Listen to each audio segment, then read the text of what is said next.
Olá, estou aqui com o Bruno Petersen, Isso. para conversar com ele. E é uma prosa que nós tivemos que adiar em função do fato dele ter contraído o coronavírus. Mas antes de perguntar sobre essa contaminação, eu queria que você falasse um pouquinho sobre o paradoxo da tolerância do Karl Popper. Como é que é mesmo aí, esse paradoxo? Olha, primeiro, obrigado pelo convite, de estar de novo aqui com você. E, olha, o paradoxo da tolerância é um dos paradoxos mais importantes da nossa discussão filosófica, especialmente da discussão da ética e da política. E ele, nesses tempos das quais nós vivemos, com debates incessantes de política e ética, é um dos paradoxos mais importantes da história. O paradoxo da tolerância, ele diz assim, que o tolerante, em hipótese, é aquele indivíduo que deve tolerar a todos, né? Só que o Popper diz assim, para que eu possa ser tolerante com aquele que é diferente de mim, eu não posso tolerar, eu não posso aceitar o intolerante, que é aquele que tem o objetivo de destruir as posições alheias. Então é um paradoxo, porque em geral a gente pensa que o tolerante deve aceitar tudo, mas o paradoxo da tolerância é justamente a compreensão correta de que nós não devemos tolerar o intolerante. Então, se a pessoa está literalmente defendendo uma posição que visa destruir o outro, essa posição a gente não deve tolerar. Então, se o indivíduo é francamente nazista, se ele é francamente racista, essa pessoa não pode ser tolerada, visto que se uma vez nós tolerarmos essa pessoa, eu mesmo não vou conseguir ser tolerante com o diverso. Esse é um dos paradoxos mais bonitos, uma das lições de ética mais interessantes que eu conheço. Bem legal. E me fala uma coisa, você conseguiu descobrir com quem ou aonde você contraiu o Covid? Não foi o Covid-19 ou foi uma variação dele? Não, foi Covid. O exame eu fiz aquele teste do PCR e era Covid. Mas não consegui. Eu fico em casa a maior parte do tempo, praticamente não tenho nenhuma atividade externa à minha casa. E eu não tenho a mínima ideia onde eu peguei, infelizmente. Tomando cuidado, lavando coisas aqui em casa, que chegam da rua, não tenho ideia. Alguém mais da sua convivência aí, da sua família, contraiu também?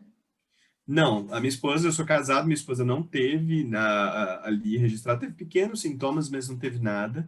E eu tenho um pequeno filho, tenho um filho de 5 anos e que também não teve nada. Eu fui o único aí afetado aí pelo famoso Covid. Não é a primeira pessoa que eu converso que contraiu, que não sabe onde É, contraiu, e também passa a ser irrelevante. Contraiu, fazer o quê, né? Tem que é. conviver. Você chegou a ter insuficiência respiratória? Eu tive um pequeno problema pulmonar aí, meu pulmão foi afetado, eu precisei ficar deitado ali pronado, né, durante quase 10 dias aí para meu pulmão poder ter voltar a ter as condições normais dele. Mas foi difícil, eu fiquei bastante cansado, não foi uma coisa muito simples, mas logo depois dos 14 dias, fui voltando aos poucos, tendo fôlego de novo. E agora, nesse momento, quando a gente está conversando, eu já me sinto em recuperação total. Mas isso hoje é porque já tem quase um mês que eu fiquei doente. Até te agradeço bastante, porque a nossa conversa estava agendada para ser feita antes. Você teve a paciência de aguardar e a recuperação eu achei que seria mais rápida, mas ela se arrastou um pouco, coisa de um mês até eu ficar novamente bem de novo. Ok. Ah, e você agora está, me corrija se eu estiver errado, 99,9% imunizado. Tem um percentual muito baixo de reincidência, né? É possível que tenha reincidência, mas a recomendação, por enquanto, a recomendação da OMS é mesmo quem tem eventualmente tido o Covid, tenha tido e passou pelo processo, o ideal é que as pessoas esperem a vacina e quando a vacina chegar, tomar a vacina. Com relação à vacina também, está tendo orientação aí. Eu procuro sempre orientação que tenha um rigor científico, porque tem muita coisa Claro, circulando aí. Tem até sem dúvida. médicos falando besteiras aí, mas Sim, sim. que quem tomar a primeira dose não deve sair achando que está totalmente imunizado. Primeiro, que precisa da segunda dose, e que mesmo depois de tomar a primeira e a segunda, tem que esperar o prazo em que seria, entre aspas, o fragmento do vírus, não sei se é um fragmento, ele vai agir e criar os anticorpos necessários. Então, até depois de tomar, tem que tomar um certo cuidado, não é para sair se expondo, sabe? Eu continuo usando máscara quando eu tenho que sair, fazer. Eu precisei fazer ontem, eu estou fazendo alguns exames para ver como é que eu estou, então ontem eu fui fazer alguns exames e saí de máscara, álcool em gel, mantive o mesmo comportamento de antes. Nós vamos conversar hoje sobre a tua tese do doutorado. Qual foi o teu objeto de pesquisa no doutorado? Foi sobre o chamado neopirronismo. O pirronismo é uma corrente cética da antiguidade, é uma corrente do chamado helenismo, e eu estudei a versão contemporânea do pirronismo, né? Então a gente chama a versão contemporânea de neopirronismo. Ela foi capitaneada por dois pensadores que já morreram, já faleceram recentemente, inclusive. Um é um grande brasileiro, um dos principais pensadores ali do início da década de 60 até a década de 90, foi um dos pensadores mais influentes do Brasil, formou uma das comunidades também mais influentes no Brasil, que é a comunidade do ceticismo, que é o Oswaldo Porchat. Oswaldo Porchat é um pesquisador, então, portanto, da USP, e depois da própria Unicamp, então ele trabalhou no famoso CLE, aí da Unicamp, Centro de Lógica e Epistemologia, ele fundou o CLE, e depois também eu estudo um norte-americano também, bastante influente nas questões céticas, mas ele é muito mais influente nas questões sobre um outro pensador genial, que é o David Hume, e o nome desse pensador norte-americano contemporâneo é Robert Fogelin. Robert Fogelin. Então tem os dois, que é o Oswaldo Porchat e o Robert Fogelin, e estudei a partir desses dois esse chamado neopirronismo. Ok. Bruno, você é coordenador do Departamento de Filosofia da Ciência na FAGE?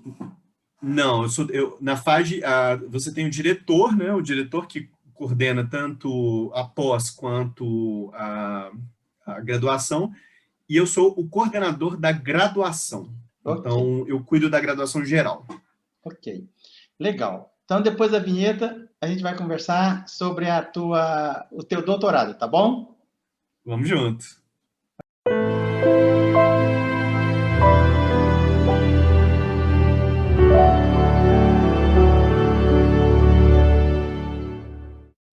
Ok. Como eu falei antes da vinheta, a gente vai conversar com o Bruno Petersen sobre o doutorado dele. Bruno, quem foi o cético pirrônico? Então, olha, essa é uma questão importantíssima na hora que a gente vai estabelecer, e é difícil definir o cético. E esse é um dos problemas mais interessantes que aparece logo no início, sabe? E que é a seguinte: como é possível definir uma corrente de pensamento que se marca pela dúvida? Então, quer ver, olha, como é que eu defino alguém que diz explicitamente que não sabe as coisas? Qual é a grande característica dessa corrente? E é interessante pensar nisso, né? Agora eu vou localizar historicamente, e aí depois eu dou uma descrição geral do cético, mas agora, de modo bem direto, o ceticismo é uma corrente que surge dentro do contexto do famoso helenismo grego.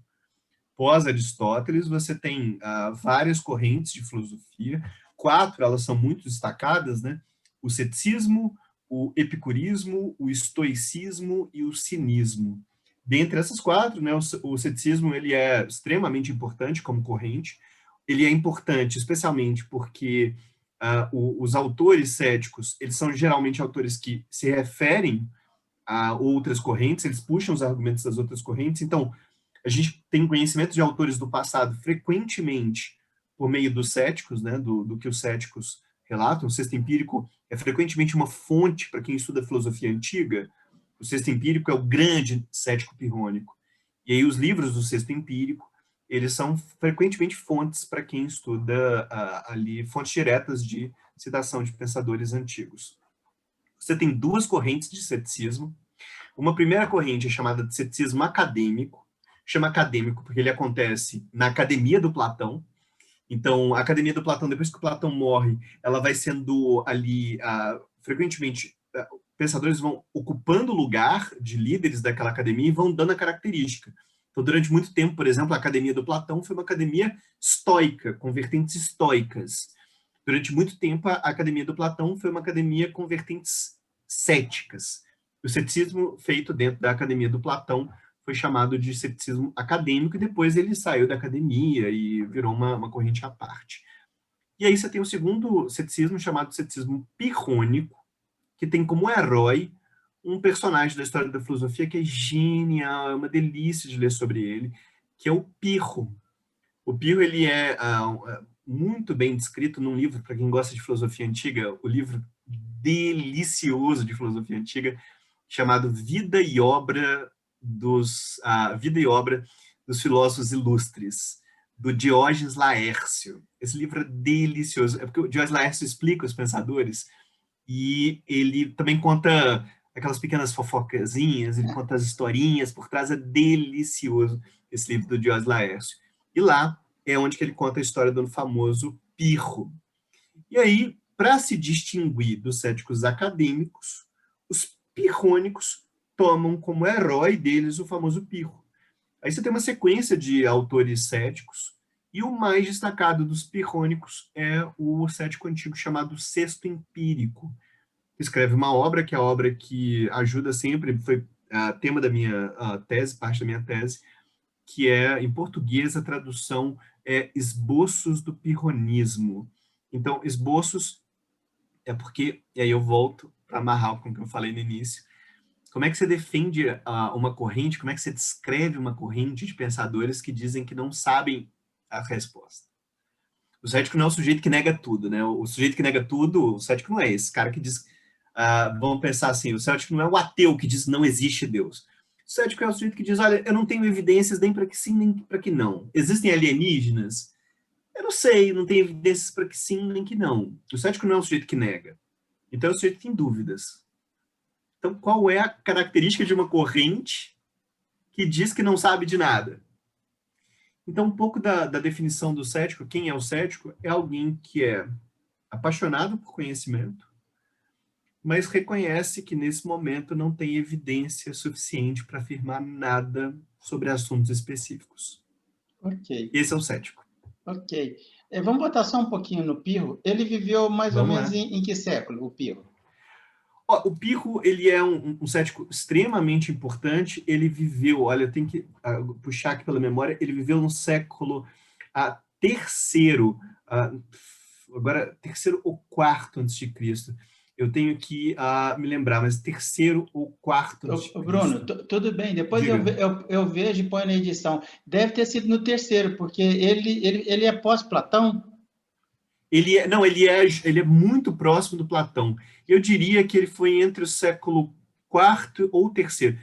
Agora, acho que, salvo engano, século IV, Pirro. Tudo bem, depois eu coloco aqui na edição, aqui, eu escrevo aqui. Eu esqueci a data certinha, me perdoa. Não, sem problema, normal. Me fala uma coisa, vamos falar do Oswaldo Porchat, né? Como é que na obra dele ele trata a questão do ceticismo e a vida comum? Olha, o Porchat é um desses pensadores gigantescos, né? Ele era, Porchat, filósofo aqui da USP, também da Unicamp, e ele começa a obra dele com uma tentativa de reflexão a partir de elementos que ainda são pré-céticos. E aí, Porchat tem um segundo momento na vida dele, que ele vai se aproximando da filosofia analítica, e aí, quando ele chega perto da filosofia analítica, ele começa a pensar na relação do ceticismo, e como que o ceticismo pode nos ajudar. E aí ele volta no ceticismo pirrônico, né, no ceticismo especialmente do sexto empírico. E aí é delicioso, porque a questão é a seguinte: o cético que o Porchat trata é esse cético que diz que não sabe e que não tem condições de definir com total precisão a natureza da realidade. Então eu digo para você, olha, Meval, no fundo, nenhum de nós sabe isso. Vamos pegar sobre assuntos específicos, né? O cético não diz, eu não sei nada de nada. O cético pega um assunto específico.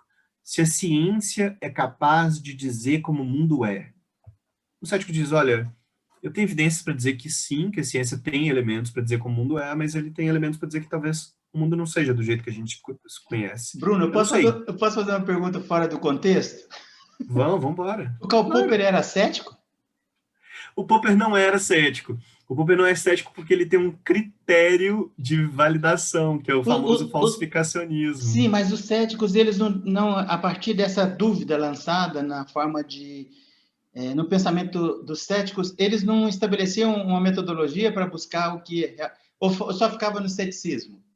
Não, os céticos esperam. Um cético sempre espera que encontra a verdade. Mas, evidentemente, a gente tem evidências que são, às vezes, de um lado, de outro, eu não sei.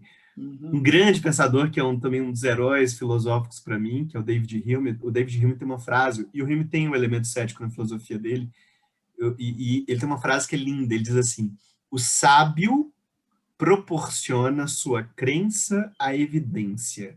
O sábio proporciona sua crença à evidência, ou seja, eu só posso acreditar em alguma coisa se eu tiver evidência. E o cético é o sujeito que olha para o mundo e diz, eu não sei, eu tenho evidências para os dois lados. Então, eu tenho evidência para supor que a ciência descreve como o mundo é, eu tenho evidência para dizer que não descreve, eu não sei. E aí, nesse contexto, é que o Porchat traz a vida comum. Se eu não posso descobrir como é a natureza, se a ciência realmente descreve o mundo, como é que eu vivo, então? Como é que... Eu tomo ou não tomo vacina do Covid? Porque eu não sei se a ciência descreve ou não descreve o mundo. O cético vai tomar a vacina do Covid? E aí entra a vida comum. Uma vez que eu realmente aceito, internalizo que eu não tenho conhecimento do mundo, eu preciso agir de acordo com as práticas da nossa comunidade. Então, se na nossa comunidade a ciência é vista com clareza e com firmeza, eu sigo a ciência. Mas se eventualmente mudar, eu mudo também. O cético, ele não pode ter nenhum preciosismo com relação às crenças que ele tem. Se eventualmente as minhas crenças mudarem, que bom. Nesse momento, eu não sei a verdade das coisas. Então, eu aceito a vida comum. Eu ajo de acordo com o que todos estão fazendo. Se agora for semana de carnaval, eu paro e celebro o feriado. Ah, mas eu não sou cristão. Não tem importância. A gente celebra esse momento juntos. Mas eu não sei se Cristo realmente existiu, e eu não sei se a lua vai marcar realmente a data do carnaval, que depois está vinculada à Páscoa. Não tem importância. Eu sigo aquilo que é comum. O cético, tem uma discussão interessante do Porchat, né? O cético, ele sai pela porta. Ele não sai pela janela. Mas se todo mundo começar a sair pela janela, talvez eu saia também. Muito bom. Bruno, você poderia contextualizar no tempo e no espaço e falar um pouco sobre o pensamento do Robert Fogelin? O Robert Fogelin é um filósofo norte-americano. O Fogelin nasce em 32 e morre em 2016. Eu tive a oportunidade de conhecer o Fogelin quando ele veio aqui no Nossa, Brasil. ele morreu há 4 anos atrás? Pouquíssimo. Não, o Porchat também. O Porchat morreu em 2017. Eles morreram há muito pouco tempo. Eu tive a chance de conhecer os dois objetos da minha pesquisa, os dois pensadores, né, ainda em vida. O Fogelin, eu tive a oportunidade de conversar com ele aqui em Belo Horizonte, e o Porchat, eu viajei para São Paulo para encontrar o Porchat. E o Fogelin teve aqui, inclusive, na UFMG, deu alguns cursos sobre a filosofia dele, sobre David Hume. Então, ele é um pensador norte-americano, o Robert Fogelin, que morre há pouquíssimo tempo, né, em 2016. Ele é absolutamente importante na discussão de dois grandes autores de filosofia. Tem dois autores, para quem gosta de história da filosofia, que vão ler o Fogelin, quase como intérprete obrigatório. Um deles e aí o caso mais importante, é a interpretação que o Fogelin faz do Hume, do David Hume. Ele é muito importante porque ele tem um livro sobre o David Hume, onde ele discute, deixa muito claro as questões dos famosos milagres. O Hume tem um argumento sobre milagres que é incrível, e o Fogelin fala sobre ele. E aí, para quem gosta de Wittgenstein também, o Fogelin também tem uma obra sobre a Wittgenstein, que também é muito importante para os intérpretes do Wittgenstein. Então, ele tem essas duas. E aí, num certo momento, o Vogelin escreve duas grandes obras da própria filosofia, da própria visão de mundo dele, e aí juntando um pouco de Wittgenstein, um pouco de Hume, e aí ele reúne essas duas percepções dele em dois grandes livros. O primeiro é um livro mais difícil, bem técnico, chamado As Reflexões Pirrônicas sobre a Verdade e Justificação. Pyrrhonian Reflections on Knowledge and Justification. E esse é o grande livro do Vogelin. É um livro mais puxado, um livro mais técnico. E ele escreve um livro que foi traduzido aqui para o português, que é o Andando na Corda Bamba da Razão. Ele foi traduzido por um cético brasileiro, um grande pesquisador brasileiro, que é herdeiro do Porchat, no certo sentido, né, como continuador do ceticismo, que é um pesquisador que é o Plínio Smith. Plínio Smith é um grande pesquisador em ceticismo, e ele traduz essa obra do Robert Vogelin, que é o Andando na Corda Bamba da Razão. Inclusive, eu sempre recomendo, quer começar a ler pirronismo, ceticismo, lê o Andando na Corda Bamba da Razão, que é um livro incrível, delicioso do Robert Vogelin, e o outro é o Vida Comum e Ceticismo, do Porchat. E esses dois livros, junto com Pyrrhonian Reflections, né, que é o livro do Vogelin, foram as minhas inspirações para falar de neopirronismo. Ok. E você, na sua dissertação, você trata dos 3 limites da razão. Quais são eles? A minha hipótese, né, a minha hipótese é que você tem limites da razão, limites da capacidade da reflexão. Primeiro, da onde eu tirei a ideia de que existem limites para a razão, né? Eu tiro essa reflexão basicamente num dos argumentos céticos lá de trás, se você for puxar lá de trás, que é a discussão de um cético importantíssimo, que é o Agripa. O Agripa. Quem é o famoso Agripa, né? O Agripa, ele era um cético pirrônico, e ele é um cético pirrônico que a gente não tem praticamente nada dele. Tem um outro caso do cético pirrônico que é assim, que é o famoso, né, o grande Enesidemo. Enesidemo e Agripa são dois pensadores do ceticismo pirrônico. E no caso do Agripa é muito interessante porque o Agripa ele propõe o que ele chama ali dos 5 modos. O que são 5 modos? O cético, né, grande, os céticos são super argumentadores, eles são ali pensadores que são capazes de refutar a tese oposta. Então, se você me diz, por exemplo, que, vamos pensar, que ser de esquerda é bom, você me diz isso, o cético diz, não, mas tem esses argumentos aqui para dizer que não é bom. Aí você diz, então eu sou de direita. Aí o cético diz, não, mas tem esses argumentos que não é bom ser de direita. Mas eu sou de centro. Não, mas tem esses argumentos também. Mas eu não sou nada, então tem esses argumentos também. Posso fazer uma brincadeira com isso? Pode, Os caras são muito chatos. Céticos são sempre muito complicados. Não, eu estou brincando, mas eles são extremamente interessantes, rapaz. Né? Sim, o cético faz isso, olha, esse que é um ponto do qual eu adoro pensar nisso, né? Que é, vamos aqui pensar o seguinte, para cada ponto que você assume, existe a possibilidade de um contra-argumento. Okay. Só que a gente gosta tanto das nossas ideias que a gente não está disposto a aceitar os contra-argumentos, sabe? O que é um problema muito sério, principalmente em sala de aula, né? Meu Deus, com certeza. Na vida, a gente discute... uma das grandes características do seu canal, inclusive, é que você traz pessoas de visões diversas do mundo. E aí, quando eu vi uma sobre Marx, depois uma de filosofia da mente, uma sobre Platão, então tem várias possibilidades do mundo, né? Bruno, eu fico extremamente satisfeito de ver que você percebeu isso. Assim, uma das propostas do meu canal é justamente ouvir todos e todas, e eu nunca vou emitir opinião sobre nada. Eu quero dar voz para a sociedade, para a diversidade. Ainda bem que você percebeu isso claramente. Que bom, que bom. Sim, eu vejo isso com clareza no seu canal. A sua intenção é uma intenção, no certo sentido, cética, que é essa do diverso, né? De perceber o diverso nas interpretações. Você é cético? Pois é, eu diria que sobre aspectos da filosofia, sim, eu tenho uma vivência, uma vida cética. Eu tento ter uma parte de ceticismo bastante grande em mim. Então, eu não sei se eu sou um cético de fato, mas eu acho que, do ponto de vista da filosofia, é a corrente que mais me faz sentido. Então, o cético é argumentador, sabe? Então, se você me diz que o céu é azul, eu vou dizer que não é. Eu vou dar argumentos para dizer que não é. Se você me diz que não é azul, eu vou dizer que também não é. Tem uma pitada do Sócrates no discurso do ceticismo? Tem, olha, muito legal isso que você falou. Por isso, a primeira fonte do ceticismo antigo, que é a academia, elas puxavam justamente uma ideia do Sócrates, que é a ideia que Sócrates dizia da integridade intelectual. Eu só vou assumir uma verdade se eu realmente tiver evidências dela. Porque se eu não tiver evidência dela, eu vou continuar te perguntando. Então, eles puxam isso. O ceticismo acadêmico é muito por forte isso que o disso. Sócrates se dizia paqueiro, né? Sim, sim, claro. Então tem esse elemento, sim.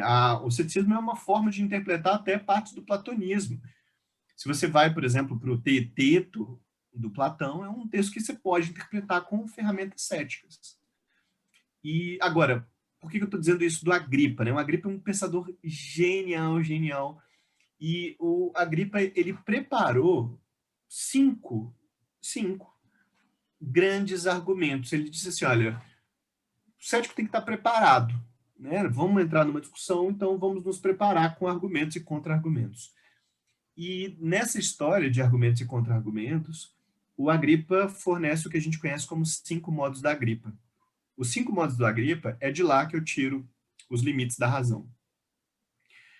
A minha interpretação é a seguinte, do ceticismo, é que nós não vamos conseguir, com a razão da maneira que nós temos, da maneira pela qual a razão funciona, nós não vamos conseguir resolver o dissenso, o desacordo. O desacordo, ele é parte da natureza da razão. O que isso significa na prática? Né? Significa que, por certas características da própria razão humana, e essa foi a minha tese, né? Essa é a tese que eu defendo hoje também, na medida em que você tem limites da razão, nós não seremos capazes de resolver os problemas da racionalidade, as nossas questões, porque a razão, ela tem problemas que são insolúveis, eles são parte da natureza da razão. E eu tiro esses limites justamente do próprio Agripa, né? Do próprio pensador que é o famoso Agripa. Então, quais são os famosos, né? Eu vou pegar aqui, fundamentalmente, né? São 5 modos, eu vou falar só os 5 aqui, só para a gente saber quais são os 5, mas o primeiro é o do desacordo, o da dissensão, né? A gente chama de diafonia, que é a hipótese, isso são os modos de Agripa, né? Que é a ideia de que sempre um pensador vai existir que vai dizer A, e nós sempre teremos um pensador que vai dizer não A. Nós sempre teremos crentes que acreditam em Deus, nós sempre teremos aqueles que não acreditam, que são os ateus. Então, isso é uma experiência, inclusive, que todo mundo que estuda filosofia tem, né? Que é a ideia é um pouco até doloroso quando você descobre isso, né? Que é a diversidade de posições. Então, quando você descobre realmente que tem uma diversidade, quando você está fazendo graduação de filosofia, às vezes você se apaixona por Platão. Platão é incrível. Mas você lê Aristóteles e diz, mas Aristóteles está certo. Aí você lê Tomás de Aquino e diz, não, agora eu descobri. Aí você lê Descartes e fala, nossa, mas agora é isso. Isso acontece o quê? No segundo ano? Isso acontece eu acho que isso acontece com todo mundo que estuda filosofia, e acontece mais cedo ou mais tarde. Às vezes acontece mais cedo, às vezes acontece mais tarde. Bruno, você já ouviu falar de uma doença que chama quinto anite? No curso de medicina, no 5º ano, o futuro médico começa a achar que está com tudo quanto é tipo de doença. Não, então, na filosofia é um pouco assim também. A gente chega no momento e fala assim, olha, eu não sei mais. É incrível, eu adoro Platão, eu adoro Aristóteles, eu adoro Descartes. E o problema é que esses caras são contraditórios. Um não encaixa com o outro. Então a gente fica numa situação de dizer, e agora? Com quem que eu concordo? Né? Com quem que eu assumo. Hein, Esse é um Bruno? argumento Como se um filósofo tivesse que concordar. Sim, sim. E aí a gente chega numa situação de dizer, eu não sei, e agora? Não sei mais para onde que eu vou, o que que eu vou fazer, não sei. Então, o primeiro modo, o famoso primeiro modo, é o primeiro modo da diafonia, né? Ou diafonia ou do desacordo. Esse é o primeiro. O segundo modo é um modo que aí ele é o meu limite da razão, eu acredito que é a parte dessa limitação que a gente tem natural da razão, que é o chamado regresso ao infinito. Todo argumento de justificação implica na necessidade de oferecer uma justificação anterior. Então, se eu digo que o universo começou com Big Bang, alguém sempre pode perguntar o que veio antes. Mas e o que veio antes? É um alfa? Não sei. Foi um beta? Não sei. Foi um gama? Não sei. E a gente sempre volta. E esse é um pouco de um vício que todo conhecimento tem, que é a ideia de, olha, uma vez que eu estabeleci isso, eu dou um passo atrás. Esse é um dos nós da razão. A gente sempre pode perguntar, tá, mas isso que você diz está baseado em quê? Mas isso que você diz está baseado em quê? E esse é o regresso ao infinito. Depois do regresso ao infinito, você tem o chamado modo da relatividade, que é a ideia de que qualquer assunto, ele pode ter alguma coisa a partir da posição que o sujeito está julgando.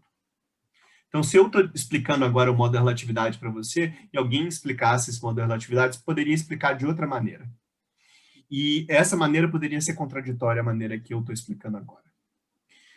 Todos os assuntos podem ser vistos a partir de um ponto de vista que está sendo oferecido aquele argumento.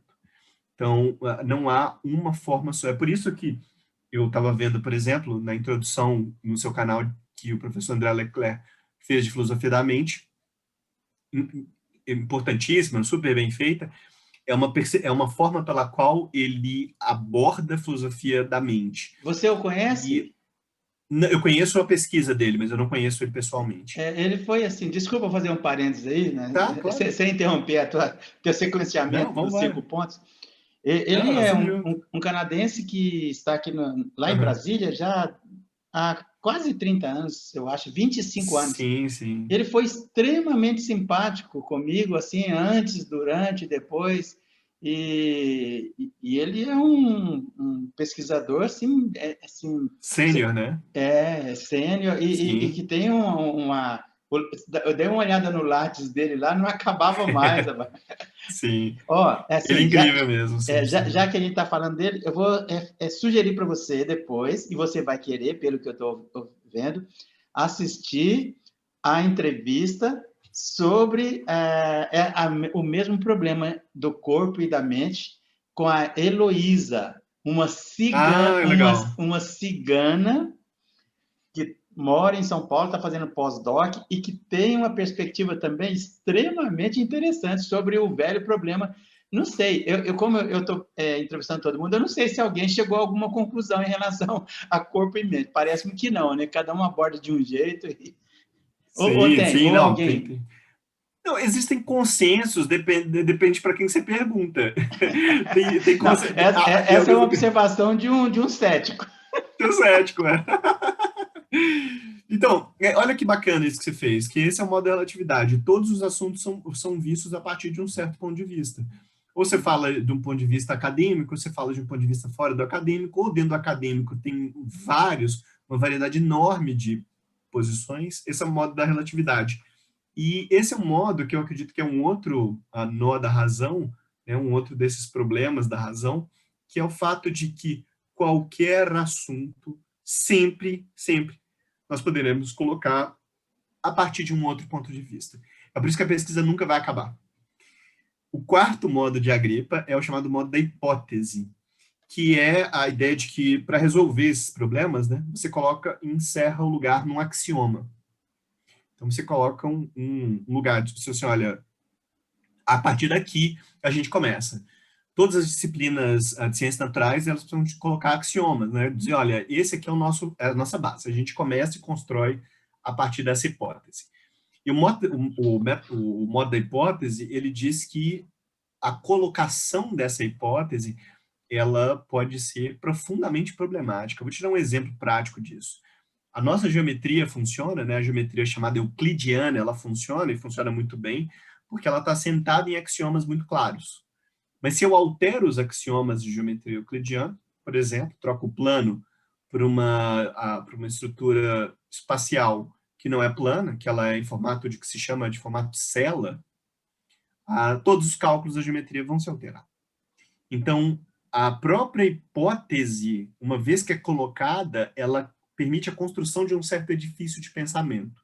Se você troca a hipótese, você também troca toda a estrutura de pensamento.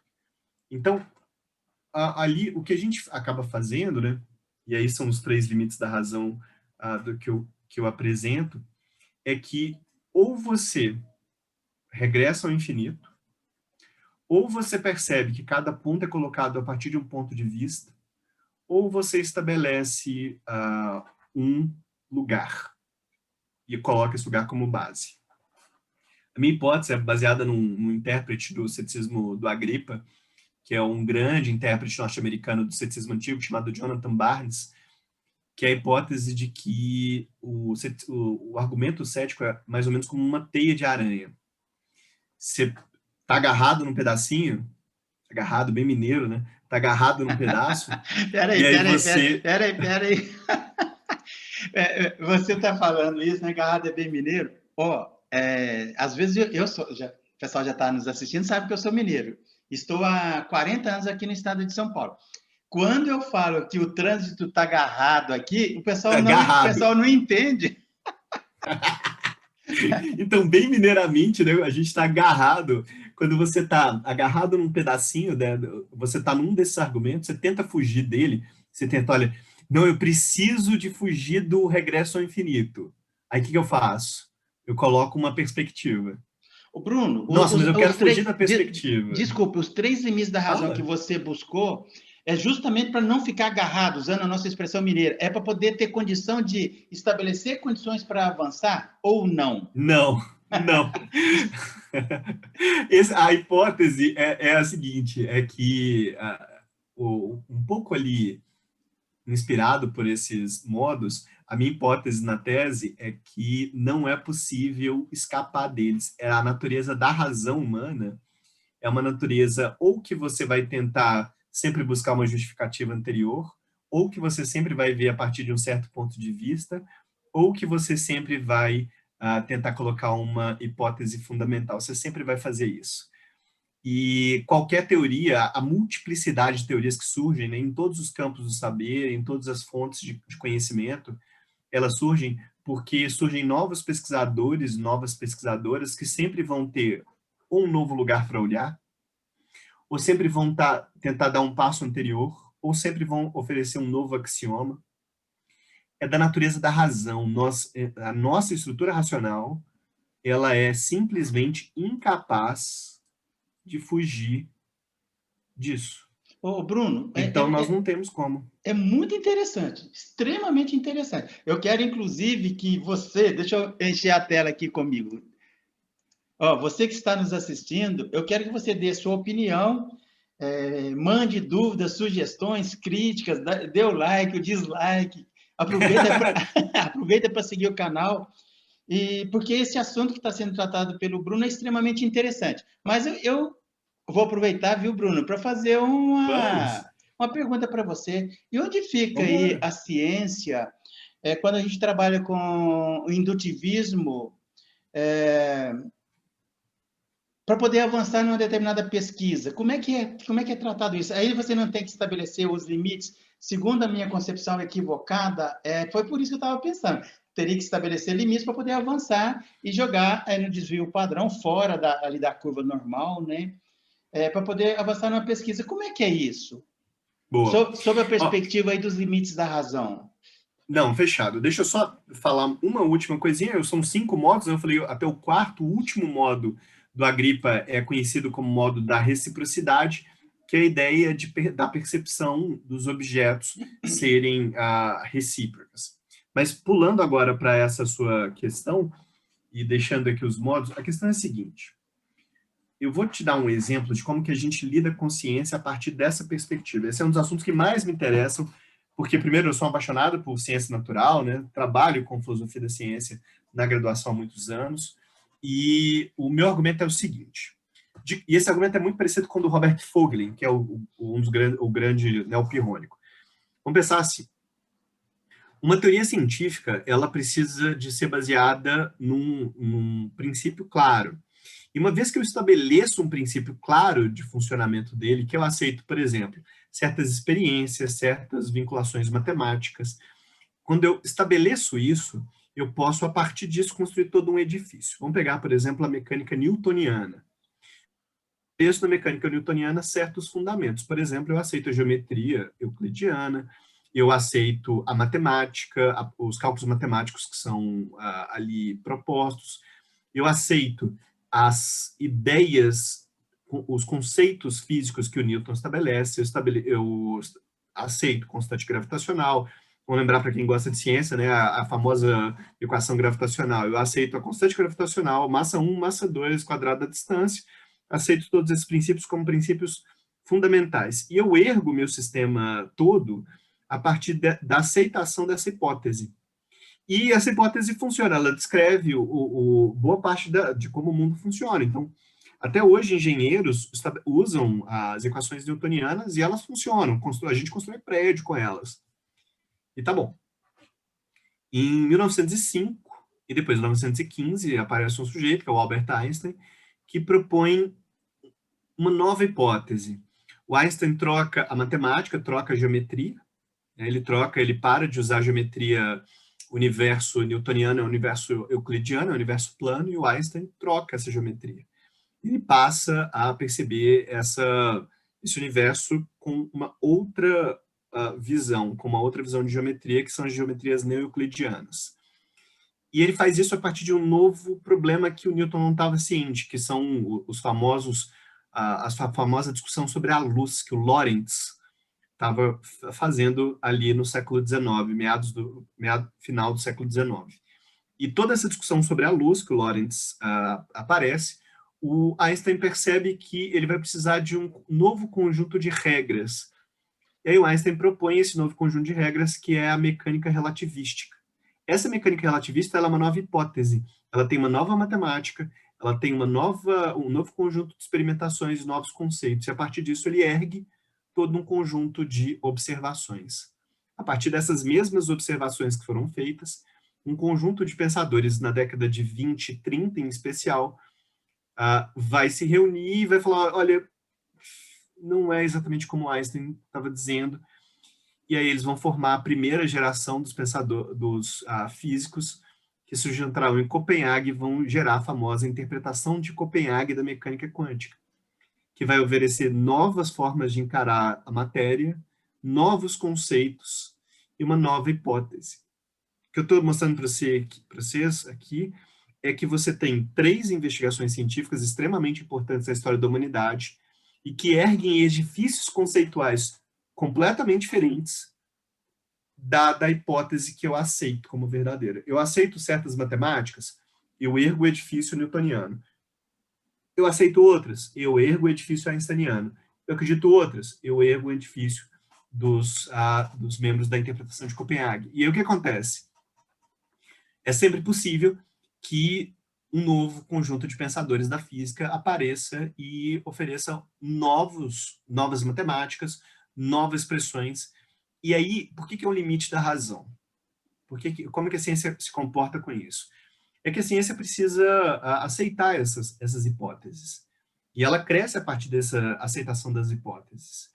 Mas, no final das contas, se esses limites estão certos, a gente vai encontrar a seguinte questão. Em toda época, em toda grande geração, em todo grande período da história da humanidade, uma nova visão da realidade vai ser cunhada, que vai ser diferente da antiga, porque sempre alguém vai pensar ou em oferecer uma hipótese, ou em oferecer uma visão a partir de uma perspectiva, ou sempre alguém vai perguntar ad infinito qual é a razão disso, qual é a razão disso, qual é a razão disso. Então, o que a gente pode fazer na ciência é construir bons edifícios e sólidos a partir dos nossos fundamentos, mas a verdade sobre a natureza, ela não pode ser alcançada, ou pelo menos nesse momento, ela não pode ser alcançada por causa dos limites racionais. Legal.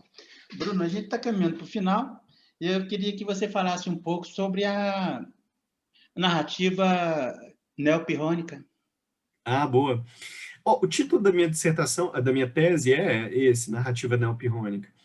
E eu escolhi falar de narrativa neopirrônica porque o neopirrônico, o cético de modo geral, e aí a gente amarra o início, sabe? Porque o neopirrônico, ele não pode ter uma resposta sobre o mundo. E o máximo que eu posso te contar, meu irmão, é a trajetória que eu fiz nas minhas argumentações. Que eu fui daqui para ali, que eu refutei esses, que eu refutei aqueles, mas que eu não cheguei a nenhum conjunto de teses verdadeiras sobre o mundo, sobre a natureza, e que eu ainda estou em dúvida. Então eu posso te fazer uma narração do que o que aconteceu comigo. Cada cético pode contar uma narrativa do que o que se deu. E eu estou puxando isso do sexto empírico. O sexto empírico diz que ele não pode dizer que o cético tem um método, mas ele pode narrar o que aconteceu com os céticos. Então, num certo sentido, é uma narrativa neopirrônica, porque é a minha narrativa, é a maneira pela qual eu tentei dar esse formato à reflexão. Mas certamente nós vamos ter outros que vão propor outras narrativas e outras histórias. Então, cada pensador está fazendo essa narrativa. E, num outro sentido, é porque tira a filosofia dessa suposição de que a filosofia é um conjunto de teses verdadeiras que se degladiam. Cada filósofo está fazendo a sua própria narrativa do mundo. Cada filósofo está tentando dizer como o mundo lhe parece. E o máximo que a gente pode tentar é uma narrativa. Teses verdadeiras nenhum conseguiu dar até hoje, nem ciência, nem filosofia, nem canto nenhum. Mas todos nós vamos dar narrativas e é um prazer escutar a narrativa de um Spinoza, de um Platão, de um Aristóteles ou de um Wittgenstein. E é o máximo que a gente pode oferecer, são narrativas, não teses. O Einstein gostava da narrativa do Spinoza em relação a Deus. Sim, sim, sim. Ele falava que o Deus que ele acreditava era o Deus de Spinoza, o Einstein. Natureza. É, natureza. Panteísmo, né? Bruno, eu deixei de fazer alguma pergunta que você considera que algum ponto que seria relevante em relação à tua tese do doutorado? Escapou alguma coisa aqui no meu voo panorâmico?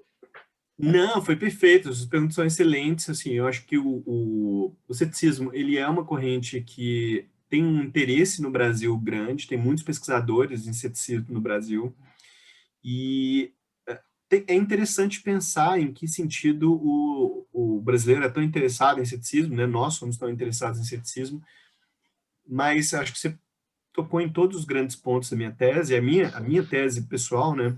E foi justamente perfeitamente abordada por você, especialmente da ideia dos limites da razão, que aí sim é a minha parte, digamos, autoral do doutorado. Boa parte do meu doutorado foi explicar o Porchat, explicar o Robert Voegelin, mas uma parte do meu doutorado, uma parte para mim bastante importante, que a gente acabou tocando bastante nela hoje, foi os limites da razão, em como a gente pode entender as dificuldades da racionalidade.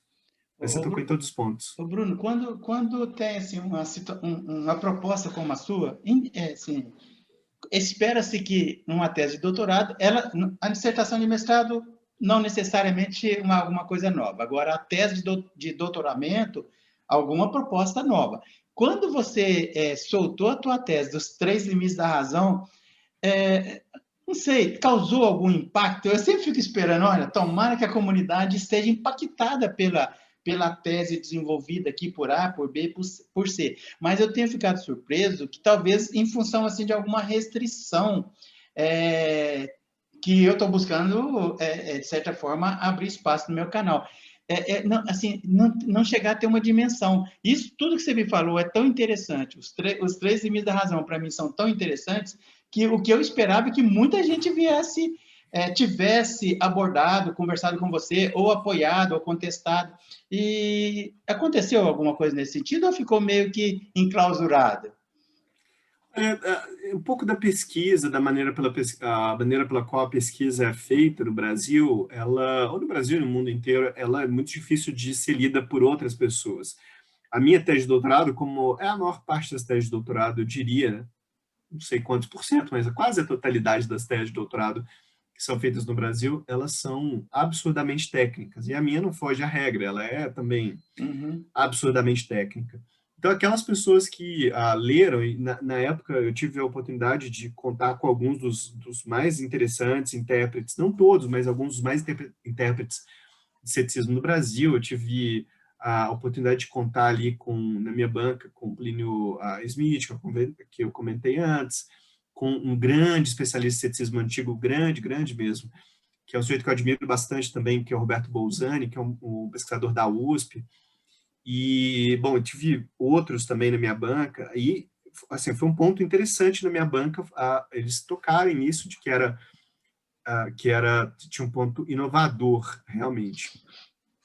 Porque, normalmente, a verdade das teses de doutorado, na maior parte das teses, é que o inovador não é exatamente, nem precisa ser, tá, uma ideia nova. Uma boa tese de doutorado é uma boa tese no qual o doutorando ele é capaz de se colocar como intérprete. Então, já é perfeitamente suficiente que ele se coloque como intérprete de alguma coisa. Que a gente ofereça argumentos novos, isso não é uma coisa tão exigida nas teses. Então, um pouco até para ser sincero com você, eu me cansei um pouco da pesquisa durante um tempo, porque a pesquisa ela passou a ser excessivamente técnica, a minha especialmente é excessivamente técnica, que para você entrar naquilo, você tem que entrar em um emaranhado conceitual extremamente complexo, que envolve uma quantidade enorme de conceitos, de ideias anteriores. Isso faz com que a pesquisa ela fique, sem dúvida, como você falou, enclausurada. É uma pesquisa que é para 3 pessoas, 2 pessoas lerem. Então, realmente é uma coisa muito específica. Eu tenho tentado, nos últimos anos, me aperfeiçoar para falar publicamente e falar de um jeito mais leve, mais gostoso de ouvir, para outras pessoas também poderem entrar na conversa, sabe? Porque se há tese de doutorado, se você pega a minha tese de doutorado, ou grande medida das teses de doutorado no Brasil, para você entrar nessa tese, você tem que ter um doutorado naquele tema. Para você ler aquilo, você tem que ter um doutorado naquele tema. E aí fica realmente enclausurado. Então, eu tenho tentado me aperfeiçoar para falar publicamente de um jeito mais acessível para um grande público. Eu tenho tentado escrever, eu estou ali na lida de escrever um livro já há algum tempo já, para explicar esse argumento que eu estou dizendo para você de um jeito mais acessível para todo mundo, porque um dos problemas que a gente tem realmente na pesquisa, não só no Brasil, mas falando da nossa casinha aqui, é que pesquisa de doutorado e pesquisa de mestrado, artigos que nós publicamos, são para ser lidos, eu digo isso muito nas minhas aulas, sabe? São para ser lidos no interior dos muros das universidades. São só as pessoas treinadas naquele assunto que têm condição de te entender. É uma visão meio hermética do conhecimento, sabe? E uma das tarefas, por exemplo, do seu canal, e de muita gente que faz também a filosofia pública, mas falando do seu canal em específico, é justamente a ideia de que a filosofia não é para semideuses, conhecedores de conceitos, mas que para qualquer pessoa que se interesse por saber, para gostar de conhecimento, pode acessar o seu canal e ver lá a minha entrevista, a entrevista do André Leclerc, do Rodrigo Duarte, e qualquer pessoa dessa pode escutar, tentar, e depois, se quer saber mais, aí vai aos poucos. Mas a filosofia, frequentemente, é muito hermética mesmo.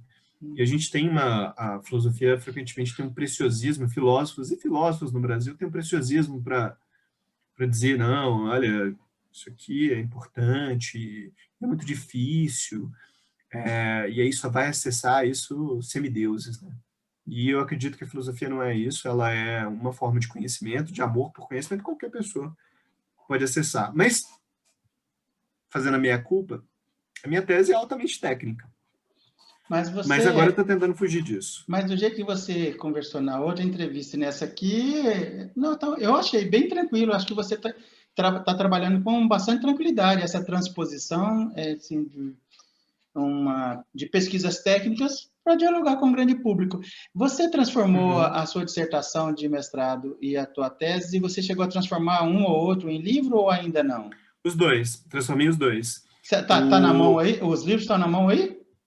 Tá aqui, eu posso pegar para você. Pega os dois. O primeiro, essa é a tese. Tá embaladinho, né? Porque... Não, mostra a primeira dissertação Esse aqui é a naturalização da epistemologia. Ok, tem a entrevista que nós fizemos antes, não é isso? Perfeito, essa é a da entrevista que a gente fez antes. Ô, Bruno, qual que é a editora Essa aqui dele? é a Loyola. Loyola. Depois você manda pelo WhatsApp o link para quem quiser comprar, aí eu coloco na edição, coloco aqui debaixo aqui. Pronto, tem na Amazon. Ok. E esse aqui é a tese.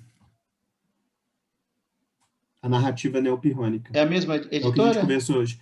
Não, esse aqui é uma editora do São Paulo, de Curitiba, chamado Prismas. E por que esse jogo de xadrez na capa aí? Não foi ideia minha. Foi eles acharam que seria coisa de venderia mais, não foi ideia minha. É legal, me passa o link que eu vou pôr aqui também, tá bom? Para quem quiser comprar. Tá bom, mas tem os dois. Legal. Bruno, muito obrigado mais uma vez, pela disponibilidade para bater papo com o canal Linha de Divisa. Um abração. Se você está gostando do canal, aí divulga para todo mundo, fala para os alunos seguirem aí, tá bom? Pode deixar, foi um prazer conversar com você também. Valeu, um abração, viu? Abraço.